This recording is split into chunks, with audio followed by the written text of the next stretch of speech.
Mahomet n'était pas un prophète. Ça, c'est juste pour résumer. Maintenant, si vous voulez arrêter la vidéo, faites-le maintenant. Quand il dit dans la sourate 5, verset 68, que personne n'a aucun fondement, n'est rien, si elle ne se base pas sur la Torah et les évangiles, lui-même se contredit dans la sourate As-Saf 61.6, qu'il dit que Jésus dit à Israël qu'un messager viendrait après lui.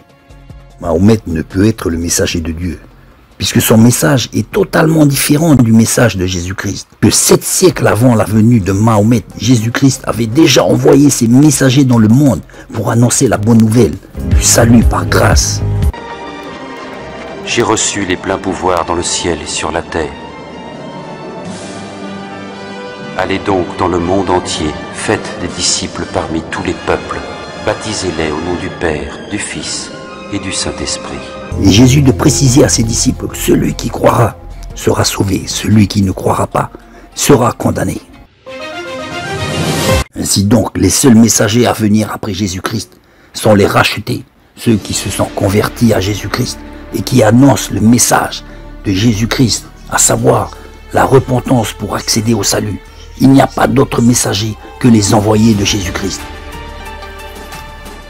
Lisons aussi Jean chapitre 1 où Jean le baptiseur déclara que Jésus est bien le Messie promis par Dieu. Jean le Baptiste continue.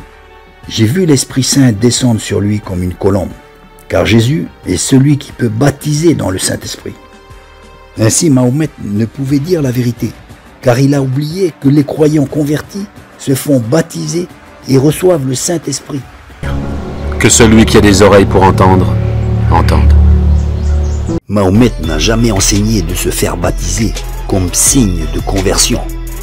Or, c'est ce que l'Évangile nous demande. Lui, au contraire, il voulait convertir par l'épée et la guerre. Il a lui-même dirigé 14 batailles personnellement. Regardez la Torah et ses prophètes. Aucun de ces prophètes n'est parti en guerre. Le Coran d'ailleurs enseigne à tuer les mécréants. C'est écrit noir sur blanc. Amis musulmans, considérez vous-même ces choses. Et dites-moi si je suis logique. Comment quelqu'un qui peut dire de se référer à la Torah et aux évangiles peut dire tuez les mécréants et convertissez-les par l'épée, alors que 700 ans auparavant Jésus a dit aimez vos ennemis et faites du bien quand on vous maltraite. Est-ce que vous voyez la différence? Où est la logique? En fait, il n'y a pas de logique parce qu'il n'y a pas de continuité. Jean le Baptiste poursuit et nous dit c'est Jésus l'agneau de Dieu qui remplace les anciens sacrifices. Et c'est pour cela que Jésus a le pouvoir d'enlever les péchés du monde. Personne d'autre que lui ne le peut.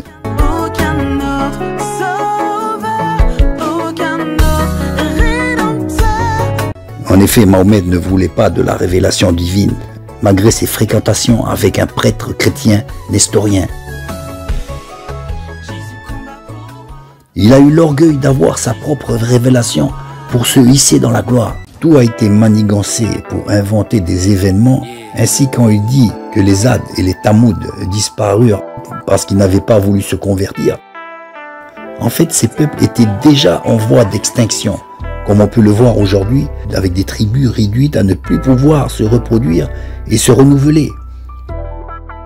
Comme les Hawad en Amazonie, du fait de la déforestation de leur territoire. Comme Tuvalu, qui risque de disparaître avec la montée des eaux. En Bolivie aussi, vous avez le peuple de l'eau, qui risque bientôt de disparaître. Du fait justement là, au contraire, du lac qui commence à s'assécher.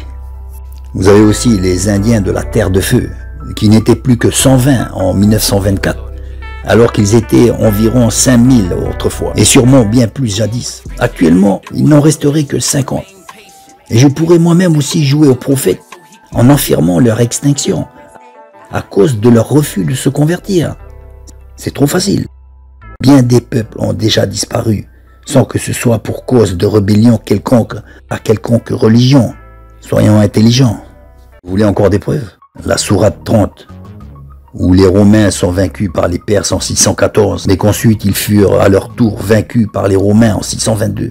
C'était aussi prévisible que si vous pariez sur la victoire du Paris Saint-Germain contre l'équipe du FC Sochaux. Mais pire encore, le Coran a été achevé entre 650 et 655. Donc bien après ces événements, comme si moi je prophétisais que Macron serait président 2 fois, alors que cet événement a déjà eu lieu.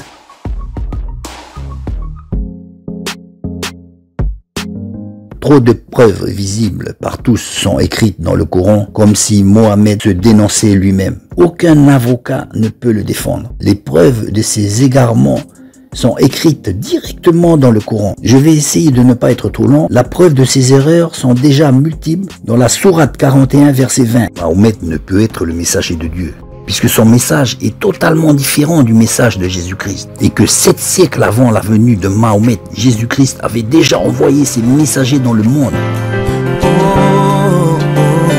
Je vais vous citer 2 versets qui sont destinés seulement à ceux qui sont capables de supporter la vérité. Les autres, évitez d'écouter ça parce que ça risque de vous faire trop mal. Le premier verset nous dit que Dieu a élevé Jésus, le nom de Jésus, au-dessus de tout nom. Donc il n'y a rien au-dessus de lui. Le nom de Jésus est élevé au-dessus de tout nom. Est-ce que vous savez lire ça? Voici le verset. Le deuxième verset. Il n'y a sous le ciel aucun autre nom, vous avez bien entendu, aucun autre nom par lequel nous puissions être sauvés. Aucun autre nom par lequel nous puissions être sauvés. Et ce nom-là, c'est Jésus, c'est toujours Jésus. Du début à la fin, c'est Jésus. Celui-là que Dieu a destiné pour le salut de tout homme.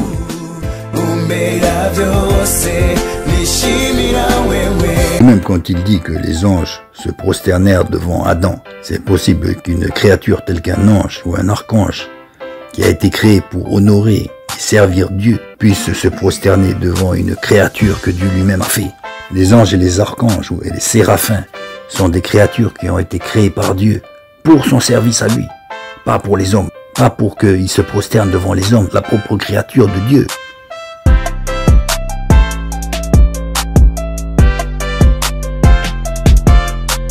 Considérez-vous même que Dieu ne dira jamais de couper la main au voleur. Sinon, personne sur la terre n'aurait de main. Et comme nous avons tous été menteurs, ne serait-ce qu'une fois, personne n'aurait de langue. Tout cela n'existe pas dans la loi de Moïse.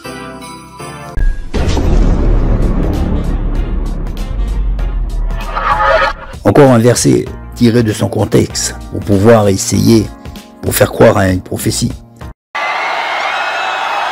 Comme si moi, je vous citais Apocalypse 11, verset 8. Lisez-le et je vous dis que c'est la prophétie de ce qui s'est passé en 2011 en Égypte, qui a fait 800 morts. De plus, la place Tahrir désigne souvent l'Égypte dans la langue arabe. Ce n'est pas ce qu'a voulu dire Apocalypse 11, mais en le sortant du contexte. Et si je suis assez habile pour parler et broder, je peux aisément embarquer une foule d'adeptes et faire une nouvelle religion. On ne peut pas parler de la part de Dieu quand on n'a pas reçu le Saint-Esprit. C'est impossible. Même les disciples dans la chambre haute durent attendre cet événement de la venue du Saint-Esprit avant de pouvoir partir en mission. Le Saint-Esprit est indispensable. Dieu, le vrai Dieu, ne nous demandera jamais de telle soumission, car le nom même de Dieu, c'est El Arofesh, le Dieu de la liberté. Que son nom soit béni. Je le déclare avec autorité que oui, vraiment, Yeshua était le dernier messager. Dieu m'est témoin que nous l'Église sommes ses envoyés. Point de doute en moi. Je le déclare avec foi. Nous sommes nous l'Église, les derniers messagers.